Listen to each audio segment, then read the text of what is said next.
15 ডিসেম্বরের মধ্যে শেষ হবে জুলাই গণ আন্দোলনের আশুলিয়ায় 5 মরদেহের সাথে জীবিত একজনকে পোড়ানোর মামলার বিচার।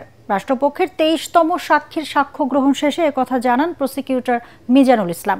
এদিন রাজসাক্ষীর জবানবন্দিতে সাবেক এসআই শেখ আফজালুল হক জানান, গত বছরের 5 আগস্ট ওসি সাইদের নির্দেশে আশুলিয়া থানার সামনে বিজয় মিছিলে সরাসরি গুলি চালিয়ে ছাত্র জনতাকে হত্যা করে পুলিশ।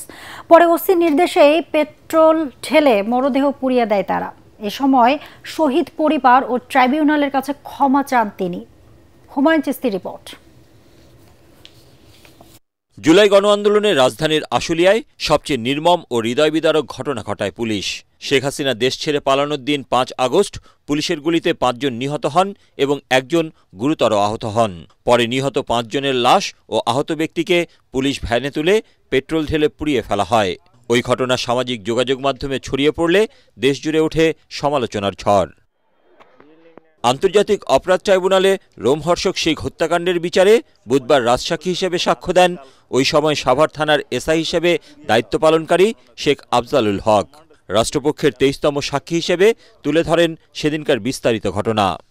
উনি হত্যার ঘটনার বর্ণনা দিয়েছেন যে উনি যখন শেখ হাসিনা পালিয়ে যান, এই খবরটা পাওয়ার পরে ওসি সাহেব বাইরে ডিউটিতে ছিলেন, শাহেদ বা জাহেদ, ভেতরে আসেন। ভেতরে এসে উনি ওনার ফোর্স এবং অফিসার এবং বাইরে থেকে যে ফোর্স এসছে তাদেরকে নিয়ে গেটের সামনে যান এবং ওই সময় ওনার নির্দেশে বিশ্বজিৎ, এএসআই এবং অন্য কয়েকজন যারা অন্য ইউনিট থেকে আসছে তারা গুলি করেছে। এবং তাদের মধ্যে যে পরামর্শটা উনি দেখেছেন, পরামর্শ দেখে উনি মনে করেছেন যে ভিন্ন কোনো পরামর্শ হচ্ছে এবং তার উপস্থিতি দেখে তাদের আলোচনা বন্ধ হয়ে যায় এবং তিনি একটু অসুস্থতা ফিল করেন এই মানুষ হত্যার ঘটনায়। তখন তিনি ভেতরে চলে যান। প্রসিকিউশন জানায়, এ মামলায় আসামি পক্ষ থেকে কোনো সাফাই সাক্ষী দেয়া হবে না। মামলার 8 আসামি এখনো পলাতক। সহসাই চাঞ্চল্যকর এ মামলার বিচার শেষ হবে বলে জানিয়েছে প্রসিকিউশন।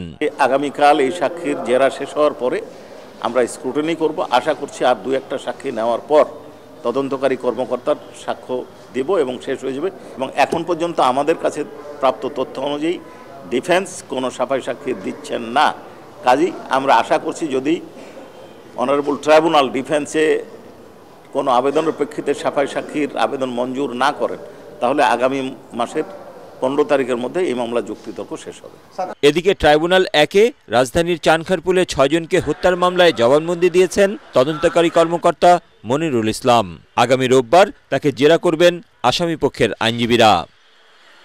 হুমায়ুন চিস্তি, এটিএন বাংলা, ঢাকা।